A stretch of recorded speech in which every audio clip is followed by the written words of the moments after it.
You are listening to Parliament Matters, a Hansard Society production supported by the Joseph Rowntree Charitable Trust. Learn more at hansardsociety.org.uk/pm.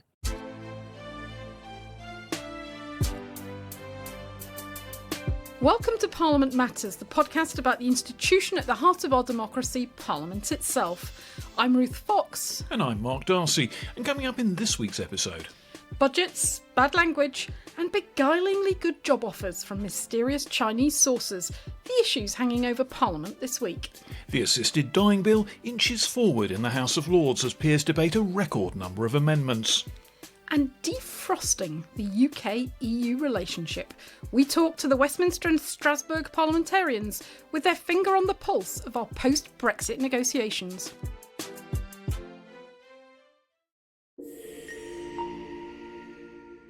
But first, Ruth, it's only just landed and we haven't had a chance to fully digest it yet, but the report of the COVID inquiry is out and it discusses all sorts of things that perhaps aren't going to come as a terrible surprise to the waiting world. The Downing Street operation under Boris Johnson was a bit chaotic. Dominic Cummings wasn't an entirely nice person to work with, and other shock findings haven't exactly rocked the world of politics. But from the point of view of this podcast, there was quite a lot of interesting discussion about one of your favourite issues, statutory instruments. If you think back to the COVID era, for a time there were some of the biggest restrictions to personal liberty this country has ever seen, and people seem to be living on top of a kind of decaying sedimentary layers of statutory instruments about when you had to wear a mask and when you could go out and for what purposes and the circumstances under which you could have socially distanced meetings with various members of your family. All sorts of very, very important issues where the law seemed to be being updated almost in real time. Every time you blinked, there was another statutory instrument out there. And even the police in the end were not able to keep up with this. Government ministers were on the radio getting into terrible trouble trying to explain the rules and then discovering they got it wrong when they came off air. Spokespersons having to quickly rush out corrections, what the minister meant to say was. It just seemed to go on and on for a very long time. And the whole thing really did highlight the limitations, the problems with emergency lawmaking in these admittedly incredibly difficult circumstances. It did. I mean, it's brought back some bad memories, Mark, not just of COVID itself, but also of those many hours that my colleagues and I spent monitoring the statutory instruments that were being put out by the government day by day, hundreds and hundreds of them. I should say thank you to the COVID inquiry because they've used our data for their reports. That's very good of them and footnoted it. Thank you. 582 statutory instruments, of which 118 were put through by the affirmative procedure. Yeah. Tell us what that means. Yeah, so the report highlights the problems with the legislative scrutiny of the statutory instruments as they were going through. And if you remember, of course, Mark, when this all kicked off in March 2020, Parliament itself had a problem because it wasn't able to sit. If you have got to be socially distanced, you couldn't have everybody crammed into the chamber. So it was a really, really difficult period. The report highlights, again, nothing new, frankly, for anybody who's looked at these issues previously, and I was part of a commission last year, organised by the Bingham Centre, looking at what happened in COVID with emergency powers and lessons for the future. And this latest inquiry report reflects some of that work and some of those recommendations.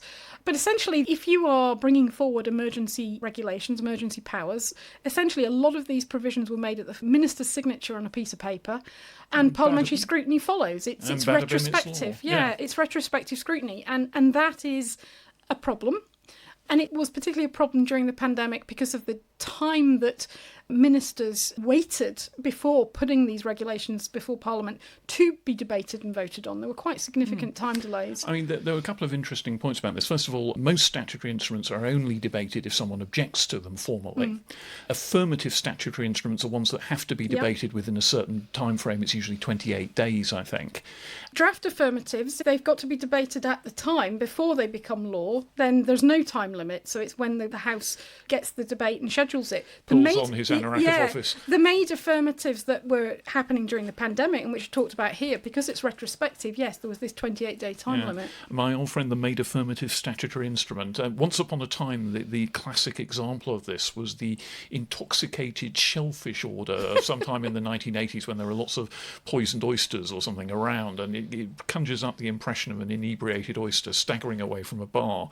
But the joke wears rather thin when it's on really substantial restrictions to personal personal freedom in the situation of a pandemic. And there were lots and lots of these, and there would be one amending the other. And sometimes the first statutory instrument hadn't been debated before it had been amended or possibly even repealed because the government took so long to put them before MPs. Yeah. The inquiry recommends that it was a problem not just for the UK government but also for the devolved governments, and it recommends that the draft affirmative procedure, the standard process, should be used wherever possible. Now, from my initial reading of the report, where I think the inquiry perhaps doesn't take account of the situation back in March 2020, was that precisely they didn't know whether Parliament, the chambers, were going to be able to sit or how they were going to be able to sit. So that influenced, I think, some of the decisions making around the process. It makes things, bog standard recommendations for sunset clauses, which we've all recommended these things. It does recommend a duty on ministers to report to their legislatures every 2 months on the exercise of the emergency powers.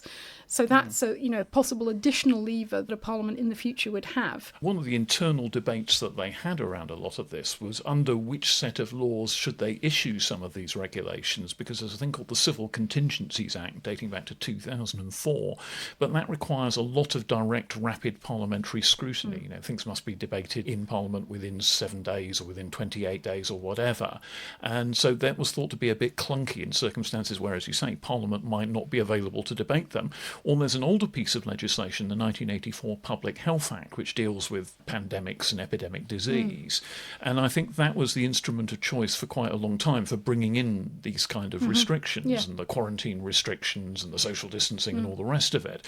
So there was a lot of government discussion about that. And I dare say now, somewhere in an office in Whitehall, someone is considering whether the whole legislative framework needs to be updated.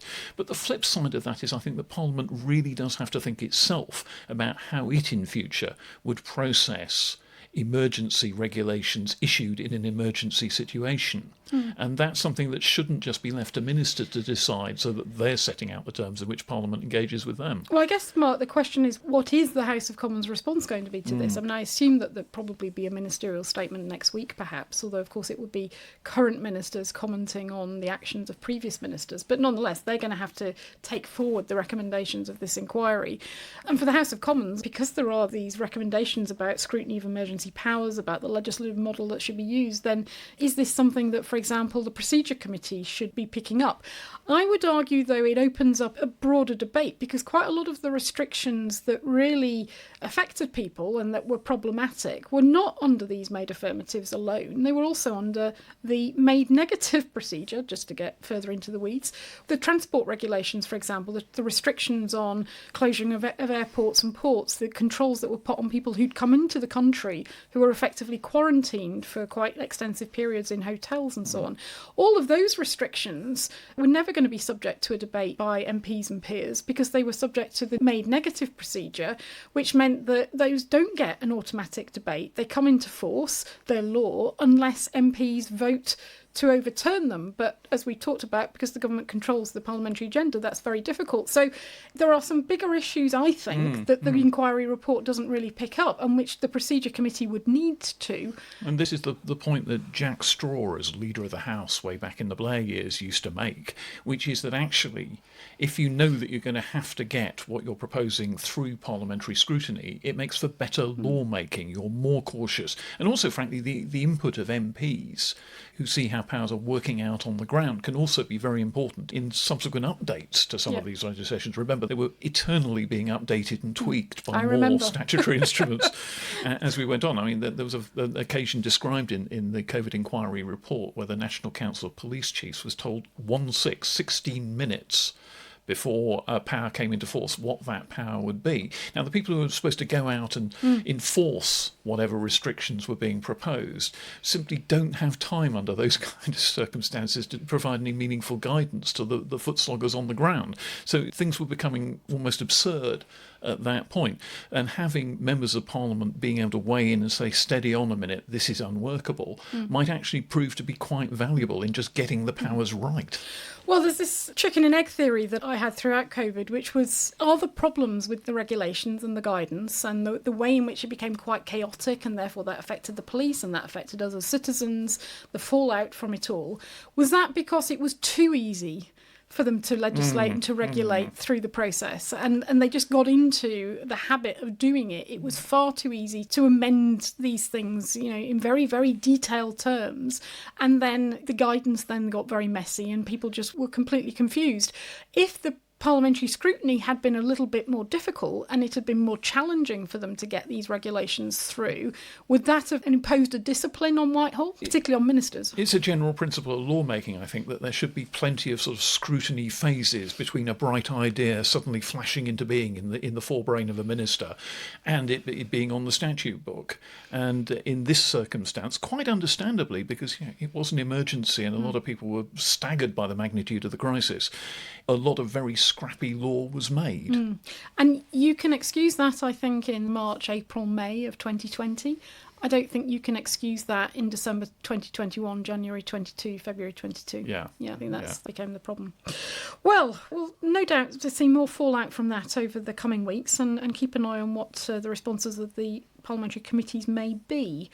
But Mark, one question that occurred to me this week that I wanted to ask you is, have you been tapped up at all on LinkedIn? Yes, this is this fabulously fascinating tale that Chinese intelligence operatives have been using job ads on LinkedIn to ensnare parliamentary staff, or at least to seek to ensnare parliamentary staff. Now, this comes hard on the heels of that case of spying in the House of Commons in an all-party parliamentary group on China, and a lot of other wider concerns about the espionage activities of the Chinese state.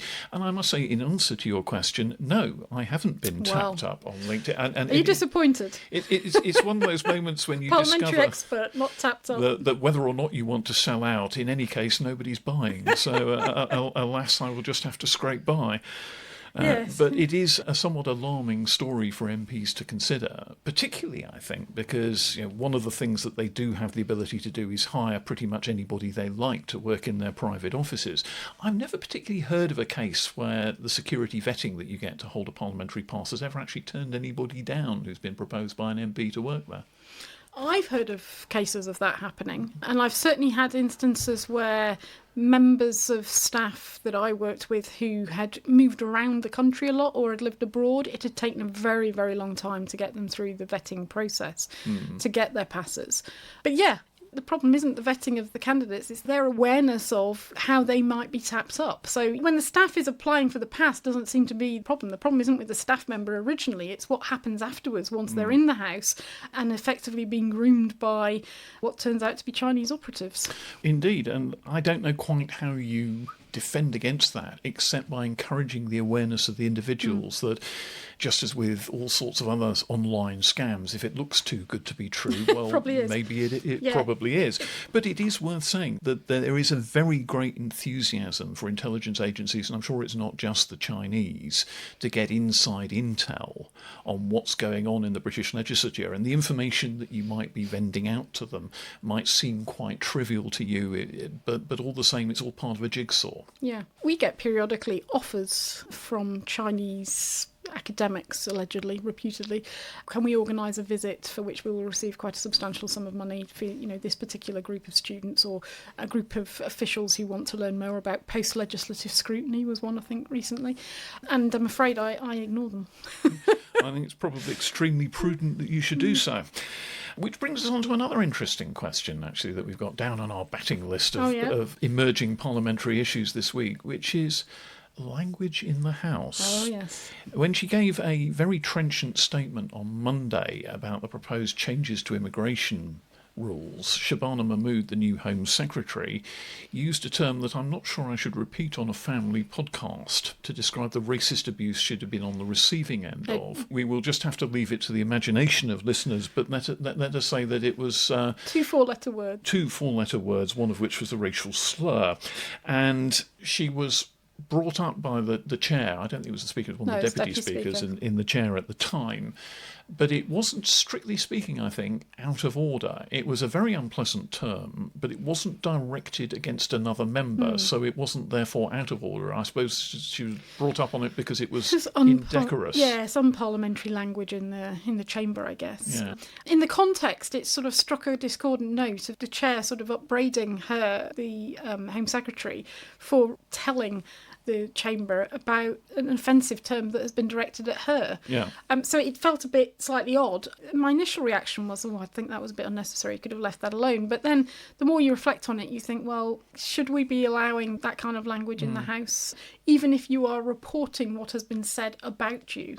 I think the feeling is that you don't want the House to sound like a unruly saloon bar shortly before closing time, and you want to be a little bit careful about the language that is used. But I'm sure it's not the first time, and it certainly won't be the last, in which the F-bomb has been detonated on the floor of either the House of Commons or the House of Lords. No, and I also think you've got to be careful about the extent to which you are sanitising the level of abuse that is being directed at people of different racial backgrounds, and particularly politicians from ethnic minority backgrounds, on a day-to-day basis. I mean, this is sort of the normal language that they face day to day. Most MPs these days are in receipt of a level of abuse that would have stunned and horrified previous generations in Parliament. It's now almost a routine, if rather horrible, part of parliamentary existence. Yeah. On to the big news of the week, or news of next week probably, the budget. This saga goes on and on, a very elongated process for the budget. We've got endless, allegedly leaks. Ministers deny that it's coming from them, but clearly well-sourced information that the journalists are getting from the Treasury about what is happening or what is going to happen in next week's budget. And Mr. Speaker Hoyle was sufficiently annoyed that he directly rebuked ministers earlier this week as well. Should we take a listen to what he said? It isn't normal for a budget to have been put in the press. It's the okey-cokey budget. 1 minute's in, next minute's out. I am very worried, like the previous government, which also had to be reprimanded for putting leaks out. It is not good policy. At one time, a minister would be resigning for anything that was released. So what I would say is this House should be sacrosanct in all decisions and should be heard here first. My immediate response to that was, he began his statement by saying, it isn't normal for this budget information to hit the press. I think it is. That's the problem. It's almost part of the constitutional process now that you can read all about the major contents of the budget in the previous Sunday in the ritual Tim Shipman piece that used to appear in the Sunday Times. He's now moved to the Spectator, but I dare say he's doing the same kind of thing there. Almost all the contents of the budget are briefed out and revealed. Maybe they keep one big surprise for the journalists to write about on the day.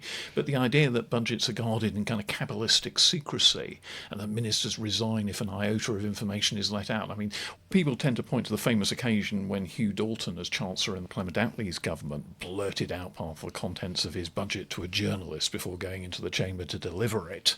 And that pretty much ended his career. That sort of thing doesn't really happen anymore. It's so extensively leaked. Yeah, and there used to be a sort of view that you're dealing with market-sensitive data. And this has affected the markets over the recent weeks.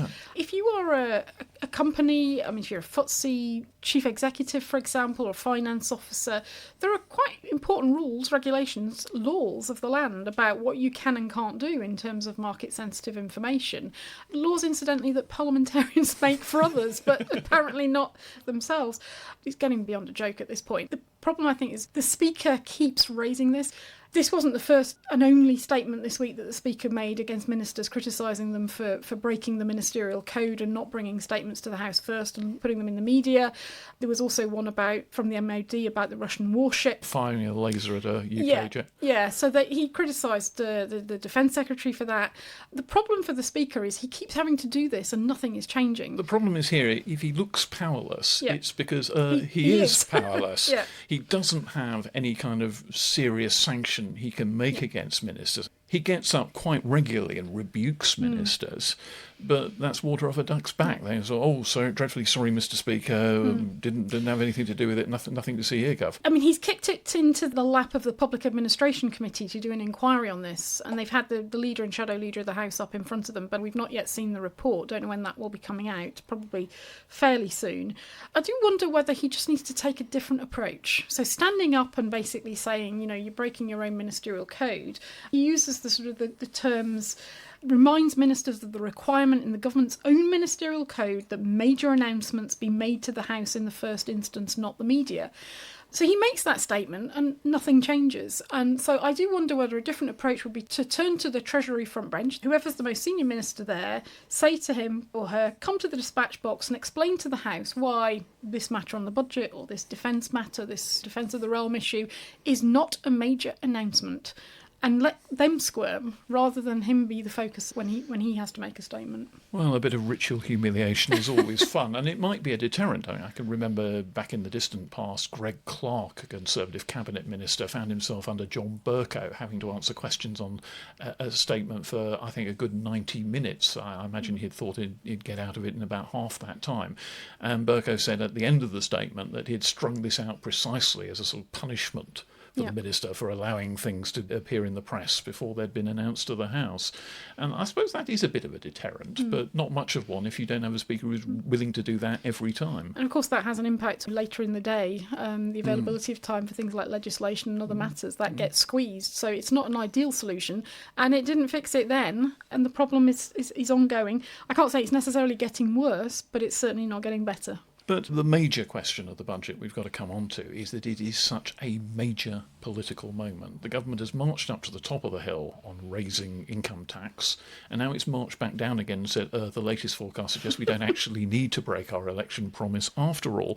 And this, to put it gently, hasn't made the government, Rachel Reeves in particular, look very good. No, I mean, it looks incoherent, it looks chaotic.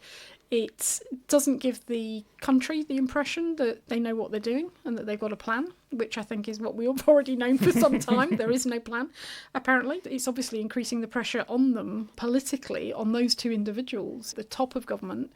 If this doesn't land well next week, who knows what the ramifications may be. Certainly, debate at Westminster on the Labour side is ramping up about whether or not they should remain in office, and Keir Starmer whether he should remain in office.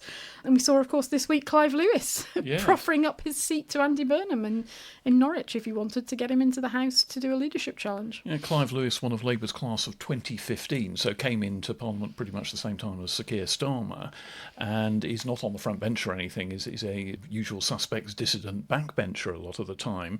He was quoted offering up his seat to Andy Burnham, the Mayor of Greater Manchester, if he wanted to get into the House of Commons in order to mount a leadership challenge to Sir Keir Starmer and replace him as Prime Minister. And Andy Burnham is almost the kind of the most favoured alternative to Sir Keir Starmer, apart from the small disadvantage that not being an MP, he can't become Prime Minister. Yeah, well, most favoured alternative by some, I wouldn't say necessarily everybody in the Labour Party. And to be fair to Clive Lewis, I don't think he went into that interview planning to proffer up his seat, but when put on the spot by a journalist, well, if you think the situation's so bad and you think Keir Starmer should have a challenge, are you willing to give up your seat to allow Andy Burnham to come in? He gave an honest answer to a straight question, and he said, if I'm sitting here talking about country before party, then I probably have to, don't I? So I don't think he necessarily planned to resign as MP for Norwich. I think the good voters of his Norwich South constituency might be slightly miffed at being almost taken for granted here. I don't think it's always a popular thing for your seat to be used as a vehicle for the return to Parliament of some grandee who happens to be out of it at the time. No, and also given Labour's polling ratings, there's no guarantee that he'd win a by-election anyway. Well, the Greens do pretty well in Norwich. They have a pretty decent vote in Norwich. You could imagine a sort of mano-a-mano contest between Andy Burnham hoping to be the next Prime Minister and Zach Polanski, the leader of the Greens, who also doesn't happen to be in Parliament at the moment and might quite fancy his chances. Yeah. We're running before our horse to market a bit here, but that is quite a tasty possibility were that option to be taken, which frankly I doubt it would be. I think Andy Burnham, if he's got any sense, would seek a seat in Greater Manchester if he wanted to pull that manoeuvre, although the people who've been suggested might be on the verge of relinquishing their seat to him have both denied. This is Graham Stringer, the veteran former minister, and Andrew Gwynn have both denied that they have any intention of giving up their seat for him. Yeah. But before we take a quick break, Mark, just going back to the budget itself in the House next week. One little techie nuance that we really do need to explore. So I just want to give a heads up, particularly to any MPs or their staff that are listening, to look out for what the first motion will be, the first Ways and Means motion for the budget next week. And if you can, to be pressing the government before Wednesday to ensure that it is an amendment of the law motion, not an income tax motion. Pulls his anorak more tightly about him. Yes, I know it's techie and in the weeds, this, but it does matter. These are the motions that kind of set the terms of what can be debated as MPs process the finance bill, the bill that enacts the provisions of the budget. So an amendment of the law motion, if I just read this, Mark, very quick, it would read something like, it is expedient to amend the law with respect to the national debt and the public revenue and to make further provision in connection with finance. That's quite broad. The alternative Ways and Means motion that governments have gotten into the habit recently of tabling instead is an income tax motion, which essentially is a motion for the charging of income tax. And that would restrict, this is the important bit, that would restrict the scope of amendments in the finance bill and the scope of debate at committee stage in particular to income tax issues.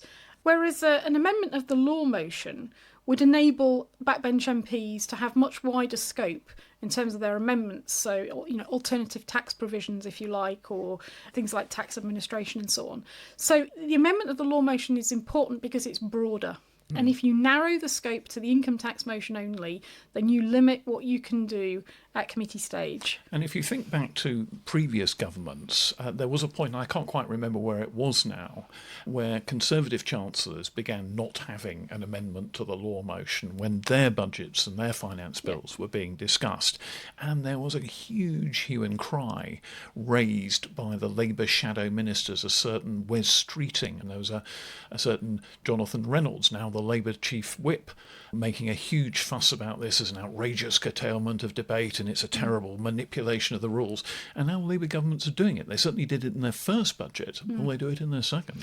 Amendment of the law motions historically have been the norm, but since 2018, the income tax motion appears to have become the norm. And it's not unknown in a budget very quickly after a general election. Sometimes that's been an income tax motion historically. But the question is, will they stick with recent precedent of the income tax motion, or will they resort to what historically has been the norm? And it does matter to all the backbenchers in the House. I'm trying to formulate a kind of law here, which is that when they get into government, parties do all the things that they complained were outrageous manipulations of the rules when they were in opposition, and vice versa. Yeah, we're actually writing to Johnny Reynolds as the chief whip. We're saying to Johnny Reynolds, bearing in mind what you've said in the past, will you please ensure as chief whip that it's an amendment of the law motion next week? And on that thought, Ruth, I'm going to propose an amendment to the pod motion that we take a quick break. Quick break. See you in a minute. Carried. And we're back, and as we've been recording this, their Lordship's House has just finished another day's committee stage deliberation on the Terminally Ill Adults End of Life Bill, the measure that would legalise assisted dying in England and Wales. And it hasn't been going rapidly, Ruth. No, it hasn't. So they've got through 3 groups of amendments across 2 days. And to put that in context, there are, at the moment, 83 groups of amendments. Now, that could grow because for each committee stage sitting, you can still continue tabling amendments. Layers of amendments can be laid down. Over 1,000 have been laid, and that is by some distance the highest number this parliamentary session. I mean, the next highest for the first day of committee in the Lords for another bill is the Children's Wellbeing in Schools Bill, which had 725. So some way ahead of that. The position at the moment is still that there's 4 days in committee. We're halfway through that. There is no prospect at all at this rate that they are going to get through all of those amendments in the remaining 2 days before Christmas. And with us in the studio is our Lord's procedural guru, the former Clerk of the Parliaments, the Chief Clerk of the House of Lords, Sir David Beamish. Now, David, do you share that assessment? Is this go slow? Well, I wouldn't call it go slow, but I certainly share Ruth's assessment that there's no way they're going to get through in 4 days, as was the plan. Following the debates, quite a lot of people have quite a lot they want to say, so that without anything that looks like filibustering, it's going to need a lot of attention. This is a bill where a lot of peers are anxious about the safeguards before it goes on the statute book, and they're going to need some new plan if they're to get it through this session, bearing in mind that this is only committee stage and you need time for report stage and then another day for third reading after that. And, importantly, because even the bill's sponsor in the Lords has quite a few amendments, time for the Commons to process what the Lords have done. So the original intent of having this bill through its committee stage by Christmas has gone the way of all such intentions, really. If they were to do it simply by having 4 Friday sittings, absolutely, they would need something quite different to find more time for it, doubtless on other days. So what are the options here? Because the government doesn't have an infinite supply of sitting Fridays available to hold these debates. Is there a prospect of them having more debating time at other points in the week? Is there a prospect of them trying to come up with some other wacky manoeuvre to get things through? Well, the use of Friday sittings for private members' bills is a relatively recent arrangement, and there used to be a time when they'd be fitted in at convenient times earlier in the week. And subject to the government's own programme, there's no reason why they shouldn't, though for something like this, there's no point in giving it the odd hour, which you don't used to be able to do for a small private member's bill. So, short of taking it over as a government bill, and one can understand the government's reluctance to do that, it's hard to see what could be done to get it through before, well, shall we say, at least the end of January. Yeah, I mean, the options are more sitting Fridays, but there are issues with that. I mean, they're only doing, 10 till 3 on each day, 5 hours, which is the norm for a Friday. So one scenario is you sit longer on a Friday, but that presents problems for peers who, they don't all live in London and the South East. Some of them are travelling quite long distances. They've got to get back home. We had, at the beginning of last week's debate, at the start of committee stage, we had a number of peers who are members of faith groups, the Jewish faith, the Muslim faith, for whom Fridays are sacrosanct in terms of a number of peers needing to get to the synagogue, for example, in the afternoon on Friday. And even without that, I imagine there would be peers looking around and thinking of their train timetable up home and thinking, those grouse aren't going to shoot themselves. We've got to get up there. That's a very old-fashioned view, Mark, of the, call me cynical. The peers. So there are some challenges with just sitting longer on Fridays. They could sit more regularly. I mean, we know that there are 3 further Friday sittings in the new year that are scheduled, the usual one a month for private members' bills.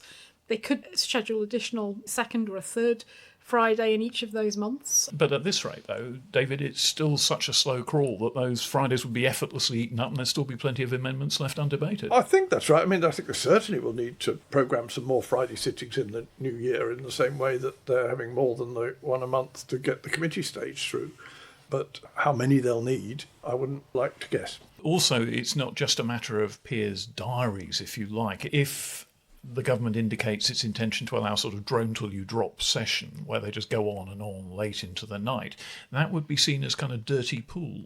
I think it would be very unpopular, and whereas so far we haven't seen anything that looked like filibustering, one can imagine that those who don't like the bill might feel two can play at that game. If you're going to try and make us sit at uncivilised hours, we can make sure that lots of people speak on every amendment or whatever to frustrate that approach. So I think they need to be cautious about going down that road. I think it's perhaps just worth setting in context for listeners. We always thought 4 days at committee stage was unrealistic. And if you look at those 2 bills I mentioned earlier, sort of Children's Wellbeing, Crime and Policing Bill in their session, which have got the highest amendments, apart from the Assisted Dying Bill, they're government bills, of course, they've had about 12 days in committee in the House of Lords. So that gives you a sense of the difference in scale here of what may be required. And even 12 is looking quite low on the radar, if given the sheer volume of amendments for this bill. I think if they programmed 12, they probably could work out a sensible programme to get through by then, and people might realise that they needed to cooperate so as not to appear to be filibustering and secretly trying to hold the whole thing below the waterline. But 12 sitting days just for this committee would take you well into March. Quite. And then you've still got to have report stage, so that's another couple of sitting Fridays, and then you have to deal with ping-pong in the Commons, and that all assumes that the government hasn't ended the session and prorogued the House by then, which it might want to do for other reasons. Indeed, and I imagine they won't be in a hurry to end the session so long as they've got business of their own, legislative business that they want to complete. But I think spring is what we've been told, and people would be surprised if it went beyond that. I don't even think 2 days on report stage would be enough, because the rule of thumb is usually half the number of days in committee, isn't it? So you'd be looking, if it's 12 days in committee, you'd be looking at 6 roughly days on report, six days on report. So, the problem just gets bigger. Yes. You need an infinitely extending parliamentary session to cope with the debating demands here. Yeah, I mean, that's certainly the rule of thumb, half, because there are restrictions. You're not supposed to go over the same ground on report as in committee, and you can only speak once and those sort of things. So it should go quicker, but it would still need, as Ruth suggests, I think, rather more than 2 days. And you would have votes, whereas at committee stage, we're not seeing votes. Well, we aren't so far, which is interesting, because we rarely see votes with government bills for various good, sometimes tactical reasons. That's to say, people will say they want to hear what the ministers, or read what the minister has said carefully and think how far the point's been answered, or perhaps improve their amendment. Whereas here, where it's sort of matters of principle, it's less obvious that that approach applies. And you'd think if you thought you were going to win, it might make sense to have the division straight away if there's nothing to go away and think about. But no, we haven't seen that yet. The first 3 amendments have all been withdrawn. Now, filibustering is something that parliamentarians are not supposed to do, but occasionally do, which is just individuals speak at great length, use up all the debating time, try and prevent a question being put. This isn't, technically speaking, a filibuster in the sense that you haven't had a few very long speeches, but what you have had is a vast number, as we've been saying, a vast number of amendments, all of which have to be debated. Is this, in your view, a legitimate or illegitimate development? I mean, is this just a more cunning way of having a kind of meta filibuster? So far, I don't think it's illegitimate. They've been discussing important points of principles. The amendments do get grouped, although only one group was covered today, technically one amendment, but there were about 20 or 15 amendments in the group, which when they are reached would be expected not to be moved, rather than repeat the debate. This is an important bill, bringing in something very new that needs safeguards. You can understand that members who are anxious about, in particular, people being pressured into an early death want to make jolly sure that the bill is fit for the statute book before it gets there. I mean, last week on the first day in committee, they essentially covered 2 broad subjects, but the first was about devolution and the application of this bill in Wales, when the Welsh Parliament has already voted against assisted dying, and how that was going to work. So there were some really important constitutional issues addressed in that discussion. And the second subject was this question of mental capacity and whether or not it ought to be a question of ability rather than capacity in the bill. Again, an important distinction in law and indeed for medical practice. So really serious issues that were being drilled down into in intricate detail. These are just complex issues that are going to take time. And a lot of members are interested in them. I mean, and have expertise. Amendments don't just come from a small group. I think there are nearly 70 different members who've put their names to amendments. So it's obviously attracted a lot of interest, and for a Friday sitting they're getting good attendances. One of the things that came up when we were speaking to the bill's promoter, Lord Faulkner, last week, was that he thought it would be outright unconstitutional for the House of Lords to either block his bill by procedural means, by running out of time to debate it in, or worse still, actually vote it down. What's your view? I think I'd say it's not necessarily, because I've talked about the desire for thorough scrutiny, and I don't think it's unconstitutional to give it that thorough scrutiny. It's up to others whether the time can be found to allow that to happen. As regards voting it down, I think it would be tactically unwise, but if you look at the history of the powers of the House of Lords from 1911, an arrangement was introduced by the Parliament Act so that a bill that the Commons wanted could get through, but with a power of delay. That delay was reduced in 1949. That was a Labour government change, so it's slightly ironic that it was first used under a Conservative government for the War Crimes Act in 1991, where a lot of members in the Lords were seriously against retrospectively making conduct criminal that hadn't previously been. So there is a sort of formal setup limiting the powers of the Lords. And to say it's got to go further, as I say, tactically it might be unwise in terms of the future of the Lords, but I don't think you can call it unconstitutional. as a revising chamber, they want to make sure things are done properly. The Parliament Acts have hardly ever been used in recent years to force bills through, and there's talk that it may be that they are used to force this bill through. It's a private member's bill, so I think the Parliament Act was drawn up very much with government legislation in mind. It's never been done with a private member's bill. Can it be done with a private member's bill? Yeah, basically it's about Commons bills that come up to the Lords, so any public bill, and this is, despite being a private member's bill, a public bill, it could be done too. Incidentally, there's a good reason why the Parliament Act procedure is rarely used. Typically, any point of difference is on a limited part of a bill, and the government would rather get 95% of what it wants this session than have to wait many months and take up more parliamentary time to get the other one through. But I think an important limitation here is that the way it works is that the bill has to be sent up again in the second session in the same form as it was sent up in the first session, barring any necessary changes because of the lapse of time. And nobody thinks that the bill as it left the Commons was the one they want to see on the statute book. But that's what they'd have to send up if they wanted to take advantage of the Parliament Act procedure. It would also presumably have to be a government bill, because otherwise it would go as a private member's bill and you'd have all the problems of navigating it through the private member's bill procedures in the Commons. And frankly, unless you're coming top of the ballot again and the person who comes top agrees to take it on, it would be very difficult. So there are some real time constraints. And you're back then to the question of government neutrality. We're in this position because Keir Starmer gave a commitment to Esther Ranson that there'd be a vote on assisted dying in this Parliament.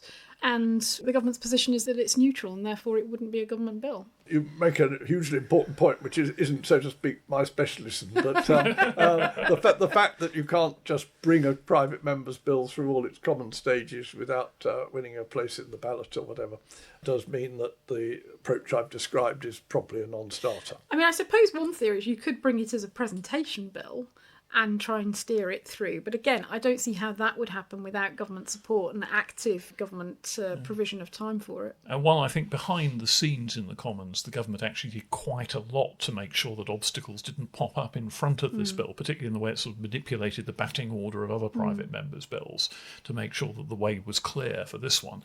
I don't think the government will want to take too public a position in favour of it. This is, to quote Jim Hacker, an issue on which the government's hoping not to have a public opinion. One can understand why they might wish not to be in that position, indeed, yeah. And the other, of course, constraint is in the Lords that the government's own legislative programme is taking longer than they might have hoped, and there's so many days at committee and report stage on their own bills. On the employment bill, for example. Yeah, that it's taking time. So I imagine that the position of the Chief Whip and the Leader of the House in the Lords is we don't want to give any commitments or make any provisions for this bill in the new year at the moment, because we don't know how things are going to lie in terms of our own legislative programme, and that will be their priority. As it should be, yes, Yeah. I'm sure you're right. Yeah. So I suppose we've got 2 more scheduled committee days to go. Things might, I suppose, pick up, the pace might improve, but even so, it looks like the government's going to have some difficult scheduling decisions to make. What should we be watching out for, David? Gosh. Something dramatic, I'm tempted to say. If we just have on day 3 something similar to today, when maybe only 1 or 2 groups get dealt with, then it's hard to see, without something dramatic, where this is going to go. Yeah. So we look out for the Chief Whip making a statement at the dispatch box at the end of day 3 or the beginning of day 4, I guess. Or even the beginning of day 3, yes. So watch this space. David Beamish, thanks very much indeed for joining us on the My pod. pleasure. Thanks, David. And we're back. And Mark, one of the less well-known organs of the Westminster Parliament is the UK-EU Parliamentary Partnership Assembly, or PPA for short, as it's known. Now, this is the child of the Trade and Cooperation Agreement with the EU that was signed after Brexit, a chance for the 2 sets of parliamentarians to influence the post-divorce settlement. It's what's known as at Westminster as an interparliamentary delegation, and each side provides 35 members. So the UK ones include peers as well as MPs. There's got to be a double majority, a majority on both sides, for them to agree any recommendations to the Partnership Council, which is the ministerial body which oversees the relationship. So how's that relationship improved since the post-Brexit nadir in the days of Boris Johnson and his Europe Minister Lord Frost? Well, we spoke to the 2 delegation leaders, Sandro Gozi, a French MEP, and the Labour MP, Marsha de Cordova. We began by asking her what the Assembly had actually been discussing this week. The areas that we covered were quite important actually. We were looking at issues around AI and digital cooperation. We were looking at the creative and cultural exchange, as well as foreign and security cooperation.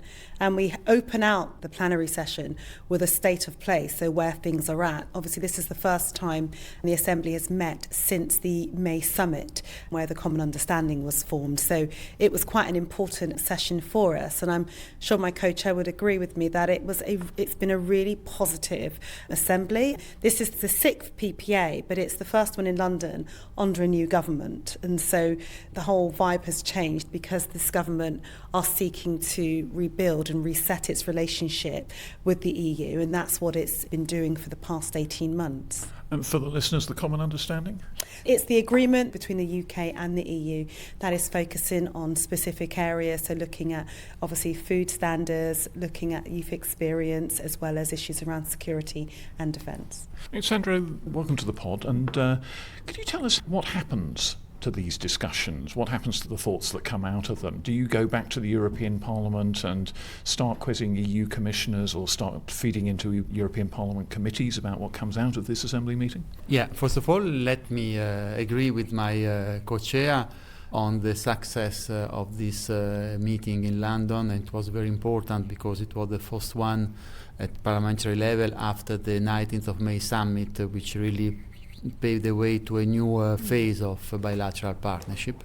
And also let me emphasize the strong attendance of the EU side. After all, we are 35 full members, and out of 35, 26 made the trip and came to London for 2 days. This is a sign for member whose constituency is not here in London or England or UK, sign of a strong commitment. And what we are doing, we will discuss these issues in the different committees which are responsible for food and security, youth opportunity, Erasmus, cultural, tourism, and also we have a contact group within the European Union where we regularly exchange with our commissioner, mainly with Maros Sefcovic, with the responsible commissioner for our bilateral relation with UK. So for us, between one meeting of the Assembly and the other meeting, there is a lot of work, of follow-up and of preparation. This is one of a number of interparliamentary delegations that both the Westminster and the European Parliament have. Is it just a jolly? Is it a talking shop? Do you actually have any influence? Well, it's certainly not a jolly, but it's absolutely meaningful. I mean, as you know, the inception of the PPA was born out of the Trade and Cooperation Agreement, the TCA, and that's really how it was founded. And it really is about providing opportunity to scrutinise that agreement, but also for an exchange of views. And that's exactly what we've done. And as my co-chair has already alluded to, it has been such a positive Assembly meeting that we've had. And actually, we've passed a recommendation that was overwhelmingly supported.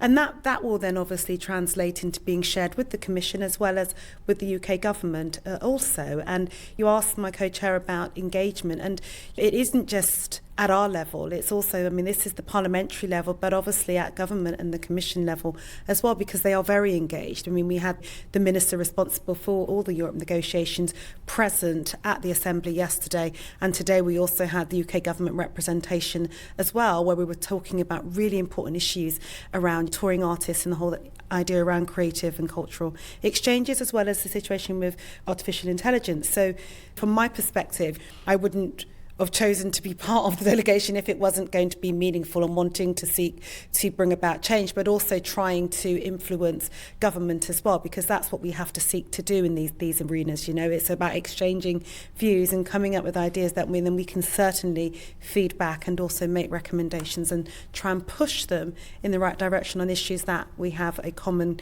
agreement and understanding on. Sandro, where should we be looking for progress, for tangible signs that this Assembly is delivering change, delivering a better relationship?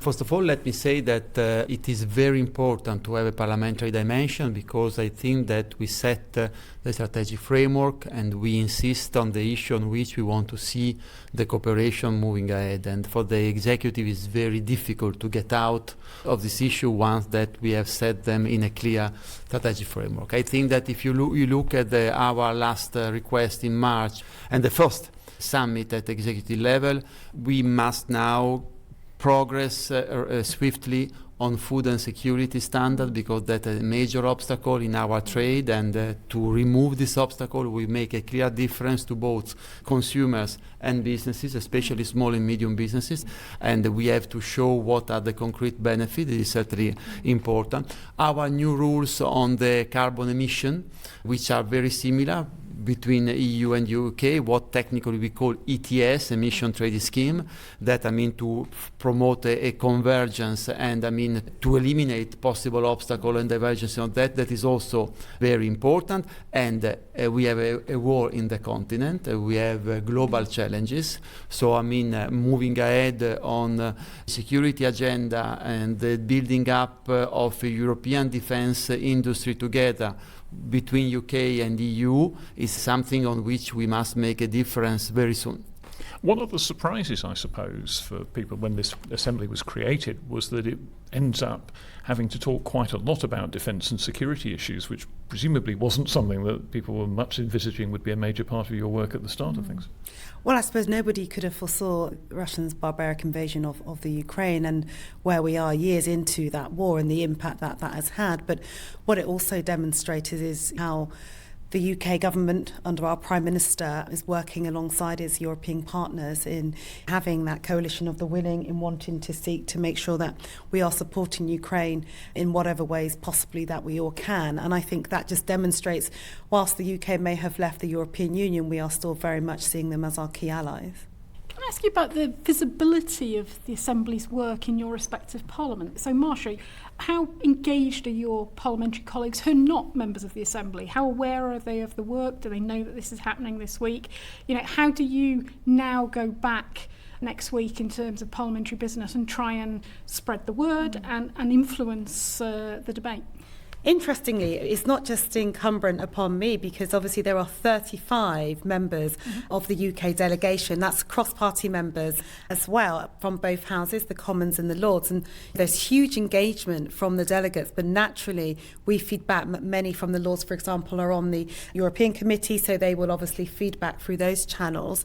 And from my perspective as well, it's also feeding back through the different committees in the Commons as well, and where there's alignment on issues, particularly of whether it's foreign affairs or it's in DEFRA, you want to make sure that those committees are aware of the work that we're doing. But primarily as well, you also want to ensure that the government, they are fully abreast of what we're doing, but also wanting to try and influence them as well. But I can't stress enough, we just had the 6th PPA meeting, and it was such a positive space to be in.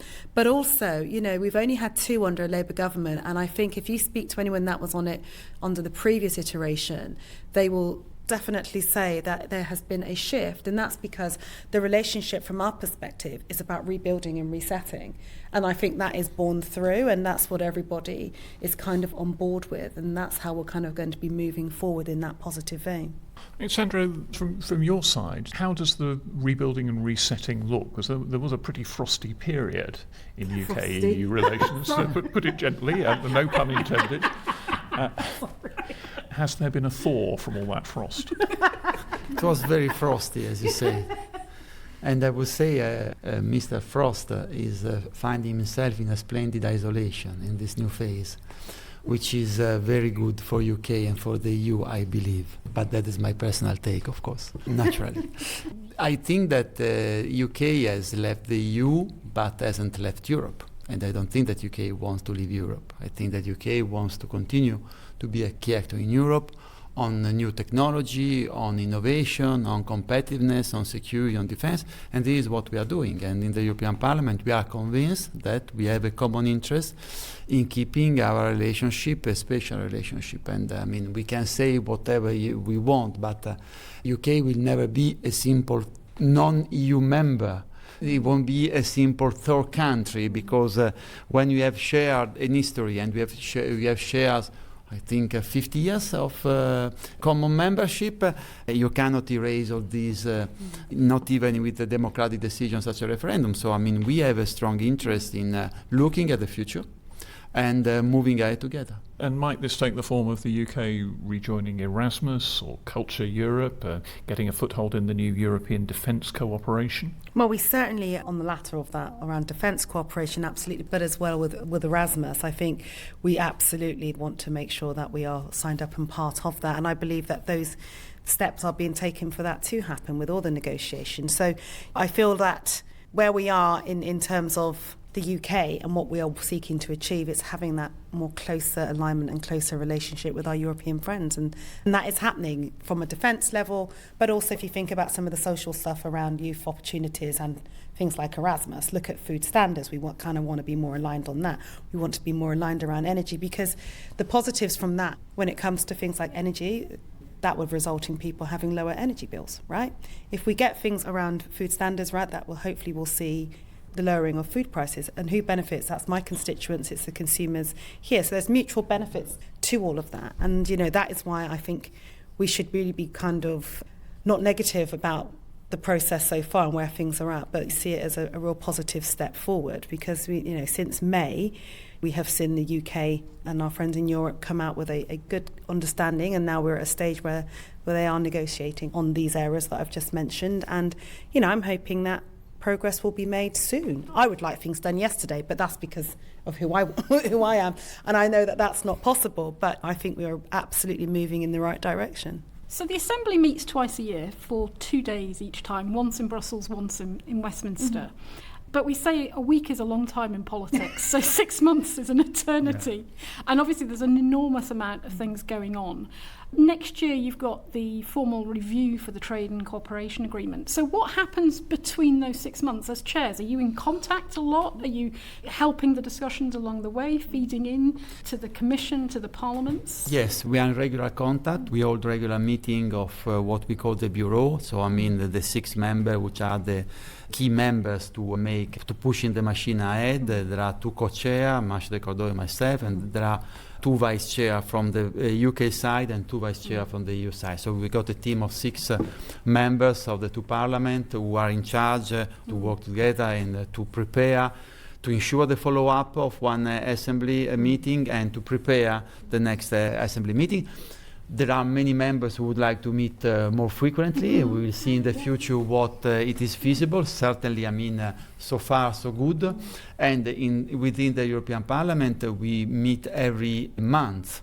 So the member of the Parliamentary Assembly meet every month to discuss, to deepen this or that subject on our bilateral relationship, and also the issue of EU-UK relationship is an horizontal issue discussed in the Trade Committee, in the Internal Market Committee, in the Foreign Affairs Committee, with always the participation of the member of the EU-UK delegation. So for us, it's a constant commitment.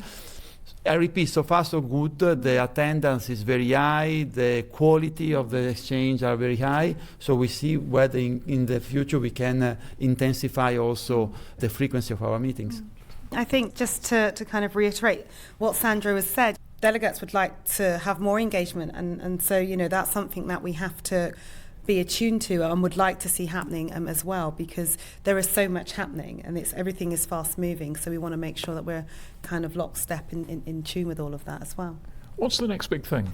Obviously, I totally want to see some movement around touring artists and that cultural space. There are so many benefits, not just to us, but obviously to Europe as well. So I want to see some movement on that. Sandro, this is an issue really that is almost a generic one for the UK-EU relationship. That having left the EU, it seems that the UK is now sort of plucking at the European Union, saying we want little bits of the relationship back. No, the period of cherry-picking FIA is over. Also because, the UK government has made clear choice. Not the single market, not the custom union, so there is a very, very little left to cherry-pick, honestly. But there is a lot of things to do together, and I think that this is what we have to do. We fully exploit the potential of this trade and cooperation agreement, which is, after all, one of the most advanced trade agreements we have in the worldwide. And there is a lot of potential to exploit, and there is also a cooperation and agenda which must be enriched. as Marsha said, taking into account the reality of today's world, so security, artificial intelligence, these are all issues on which we must intensify our cooperation, and that they didn't look so important even 3 years ago, and now they are at the center of the agenda. So this is also the importance of the parliamentary dimension. We are freer to enrich the agenda with the issue which really matters to the people. And after all, we are there to represent the people, also when we meet together in the Parliamentary Assembly. Just a question to finish, I think, with Marsha, and this is a bit of an indulgence for us. We discuss restoration and renewal a lot on the podcast. We're talking about artificial intelligence, and we're in a legislative body, a parliament that was essentially rebuilt in the mid-1800s and has, shall we say, a lot of problems. How easy is it to host an assembly of this size, 70 members plus all the staff and so on, in this, I mean, we're sitting in committee rooms, they're quite large, but not large enough. Wouldn't we be better somewhere that has got 21st century conference facilities? Oh, you're cheeky. Have I touched a nerve? No, you certainly haven't touched a nerve. I mean, look, I have to say, I think hats off to the whole team and the Secretariat that have prepared the spaces that we've been using for this assembly. We've been in one of the larger committee rooms, and for me, I think we are very blessed to be meeting in the Palace of Westminster. The world knows it as one of the mother of all parliaments, so isn't it an incredible backdrop to be meeting here? But obviously, practically, it can present its challenges. We've obviously, as you know, there's a lot to be done, but would I change it? No, I think it's awesome that we've got our colleagues, 27 of them, along with all the team and staff that came with them, that came to visit Parliament, some of them for the first time. And we should never underestimate the joys that we get and the privilege that we have of calling this place our workplace. It's an incredible space. Yes, we could want bigger rooms and all the rest of it, but I wouldn't change it. And Sandro, how have you... People will disagree with that, I'm sure. I know. Sandro, how have you enjoyed your sojourn in Westminster this week? I've been here several times in my different capacities, but I can assure you that if we had held our meeting in a nice, modern, technologically advanced conference center, most of my colleagues would have been very disappointed. Because they're very happy to be here in this historical building for parliamentary history worldwide. Can't underestimate that. You really can't. But your point is taken. You know, there's many conference centres and stuff that you can use, but let's not be shy about showing off our parliament. Sandro, Marsha, Hospital, thanks very much indeed for joining us on the pod today. Thanks for having me. And Ruth, just picking up on that point about R&R, restoration and renewal, it's been reported that the long-awaited vote on how Parliament should be restored has been delayed yet again. My old BBC Parliament colleague Esther Webber has spotted yet another postponement of a crucial, even critical decision. Yeah, essentially, they seem to be taking a bet that Parliament is not going to burn down over the next few years, or there's not going to be a catastrophic... Fall down, flood, whatever. Yeah, this goes back to the budget. Money is not available. Whatever model and whatever approach they take, we know it's going to cost multi-billions of pounds. But the longer it goes on, the worse it gets. The numbers go up, they don't go down. They're already spending significant sums of money every week in a sort of patch and mend affair to keep the place going. That apparently is going up a little bit. There are fire patrols nightly and all that kind of thing. Yeah, and we said, I think a few months ago on the podcast, we didn't think that there would be a vote by the end of this year. I'd be very, very doubtful that it would happen, precisely because of the financial position that the government finds itself in. And in fairness to the government, you are talking very, very, very large amounts of money here, and it's very difficult in an era of deep austerity, because that's what it is, to justify finding billions to restore the parliamentary buildings. But if they're not restored, something happens. They could go the way of Notre Dame. They could fall down, they could flood, all sorts of really unpleasant, unpalatable options. And this is one of the most recognisable buildings on the planet, as I keep saying. Well, and that was the point, wasn't it, that both Marsha and Sandro were making when we met with them, that although from my perspective, and I think from a lot of the staff's perspective, it's not an ideal position to be having this big interparliamentary delegation of 70 members plus staff plus translators and so on in the palace because the rooms aren't big enough. They're sort of crammed in. The weather has been quite benign Up until now. for this visit. But I mean, a couple of years ago when the EU delegation was here, it was cold in the middle of winter, and people were wearing their people coats were wearing in the committee coats room, in the committee rooms, and there were real problems. And it's not a good look. I understand the attraction of the building. I understand the history. I understand why visiting delegations like to see it, and therefore, it is preferable to a normal conference venue. But from a practical perspective, there are some real issues. But of course, if there had been an emergency or if something had happened in the middle of that meeting, it would have been terribly embarrassing. And as I said, I think they are taking a very big bet on the future of the building, given all the warnings that they have been given. So if we're at a situation now where 10, 15 years on, after many, many reports, after lots of investigations, after an Act of Parliament was passed that was supposed to be sorting out governance arrangements for this and fixing it to enable them to do the work free of political interference, that Act has now been tossed out and replaced, and we're back to political decision-making by both houses through a new governance model. And yet, we keep coming back to the fact it doesn't matter what the governance model is. If the money's not there and the Treasury is not going to authorise the money, the work isn't going to happen. And it looks that that's where we are now. So there may be some kind of vote about something a bit later on, but who knows what, if anything, MPs will be allowed to decide on. Yeah.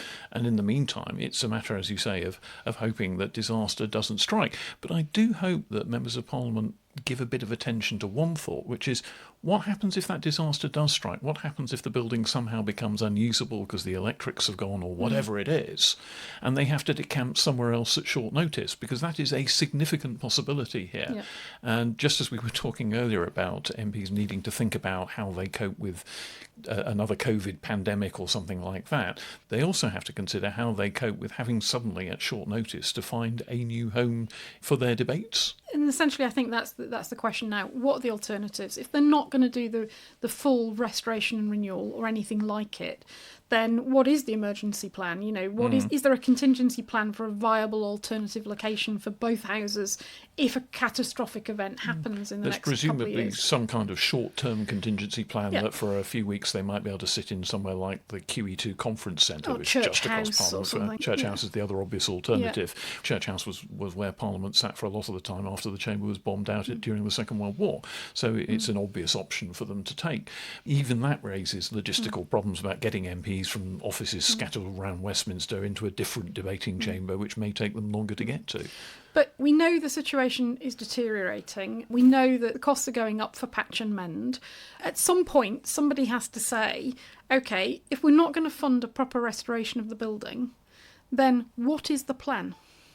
And simply carrying on with your head in the sand, yes, doing the patch and mend works and so on, fine, but fundamentally your head in the sand about the future of our national legislature in a building that has been recognised as being a serious risk, they need to come up with an answer. And if they're not going to restore the building, they're not going to spend the money, then what other options are there? Do they need to revisit the prospect of another location? Well, it's certainly an important question, and I do wonder what the various unions and staff associations in Westminster might think about this as well, because from a health and safety point of view, they may be getting increasingly twitchy about the state of the building they work in. And they'd be quite right to. Yeah, I do think you are running the risk now. I think that the prospect of the trade unions might well be sort of looking ahead and thinking, at some point, for health and safety reasons, as a workplace, it wouldn't be tolerated. Some of the things that go on just would not be tolerated in another workplace. And yet they are in our national legislature. And at some point, it would not surprise me if the unions make a decision to strike. And with that jolly thought, Ruth, shall we call it a day for this podcast? Yeah, let's see you next week, Mark. Bye-bye. Bye. Parliament Matters is produced by the Hansard Society and supported by the Joseph Rowntree Charitable Trust.